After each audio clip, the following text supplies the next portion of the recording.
Okay. ఉదయమే 5:30-6 గంటల ప్రాంతంలో ఒక విషాదకరమైనటువంటి వార్త వినడం చాలా బాధ అనిపించింది.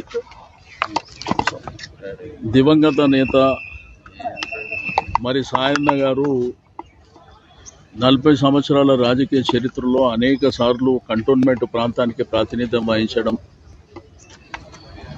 ఆయన లాస్ట్ టైం ఆరోగ్యరీత్యా పోయిన సంవత్సరం మరణించినటువంటిది. ఇప్పటికి సంవత్సరం 3 రోజులే అవుతుంది. మొన్ననే వారి యొక్క వర్ధంతి కూడా చేపట్టడం జరిగింది.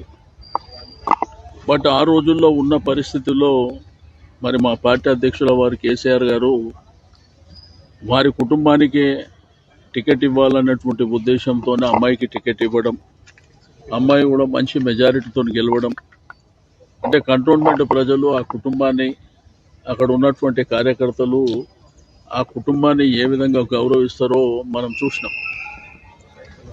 బట్ ఉదయం ఇటువంటి సంఘటన జరగడం, చిన్న వయసు అమ్మాయి, ఎంతో భవిష్యత్తు ఉంది.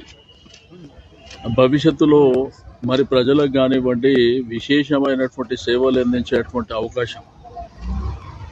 బట్ పొద్దున యాక్సిడెంట్లో మరణించిందని చెప్పి ఫోన్ రావడం, ఆ తర్వాత టీవీలు చూస్తే ఆ టీవీలలో కూడా ఆ జరిగిన యాక్సిడెంట్ విజువల్స్ చూపించడం మా అందరికీ చాలా బాధాకరమైనటువంటిదే కాకుండా చాలా విషాదకరమైనటువంటిది.